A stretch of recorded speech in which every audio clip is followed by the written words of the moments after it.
కేంద్రకం. ఓకేనా? ఈ పరమాణు కేంద్రకం చుట్టూ ఏం పరిభ్రమిస్తాయినా ఏం పరిభ్రమిస్తాయి? ఎలక్ట్రాన్లు పరిభ్రమించే పరమాణు కేంద్రకం చుట్టూ ఎలక్ట్రాన్లు పరిభ్రమిస్తూ ఉంటాయి.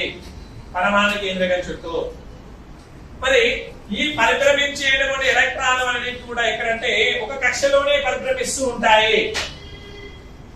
ఎలక్ట్రాన్లు పరమాణు కేంద్రకం చుట్టూ పరిభ్రమిస్తూ ఉంటాయినా మరి పరిభ్రమించేటువంటి ఎలక్ట్రాన్లు కూడా ఎల్లప్పుడు కూడా మనకేంటంటే స్థిరమైన వేగంతో నిర్దిష్టమైన మార్గంలోనే పరిభ్రమిస్తూ ఉంటాయి.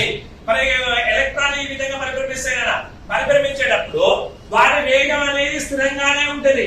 నిర్దిష్టమైన మార్గంలో వేరు వేరు మార్గాలు ఉన్నాయి.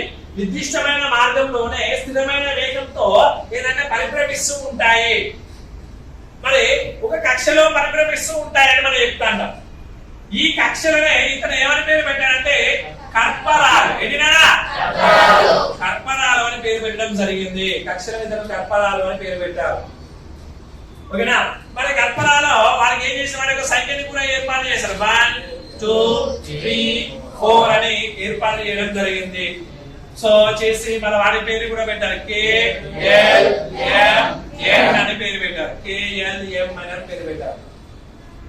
సో వీటిలోనే మనకి ఏంటంటే ఆర్బిటల్స్ ఉంటాయి కదా, S orbital, P orbital, D orbital, F orbital. ఈ విధంగా ఆర్బిటల్స్ ఉంటాయి. వీటిలోనే మనకి ఏంటంటే ఉపకక్షలు కూడా అంటాం. వీటిలోనే ఉపకక్షలు కూడా ఉండడం జరుగుతుంది.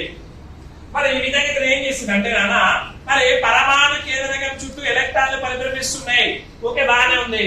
మరి పరమాణు కేంద్రకం చుట్టూ ఎలక్ట్రాన్లు పరిభ్రమించేటప్పుడు వాటికి దగ్గరగా పరమాణు కేంద్రకానికి దగ్గరగా ఉన్నటువంటి కక్ష యొక్క వ్యాసార్థం అనేది చాలా తక్కువగాను, అదే విధంగా పరమాణు కేంద్రకానికి దూరంగా ఉన్నటువంటి కక్ష యొక్క వ్యాసార్థం అనేది ఎక్కువగాను ఉంటుంది. పరమాణు కేంద్రకం దగ్గరగా ఉన్నప్పుడు కక్ష యొక్క వ్యాసార్థం చాలా తక్కువగాను, దూరంగా ఉన్నప్పుడు కక్ష యొక్క వ్యాసార్థం చాలా ఎక్కువగాను ఉంటుంది. మరి ఈ దూరంగా ఉన్నటువంటి కక్ష యొక్క ఎలక్ట్రాన్ అనేది తన ముందు కక్షలోకి దూకుతుంది. ముందు కక్షలోకి దూకుతుంది. మరి ముందు కక్షలో దూకడం వల్ల నీకేంటంటే కొంత శక్తి అనేది ఉత్పత్తి అవుతుంది. ఓకేనా? సో దూరంగా ఉన్నటువంటి కక్ష యొక్క ఎలక్ట్రాన్ అనేది ఏం చేస్తుందంటే ముందు కక్షలో దూకడం వల్ల కొంత శక్తి అనేది ఉత్పత్తి అవుతుంది.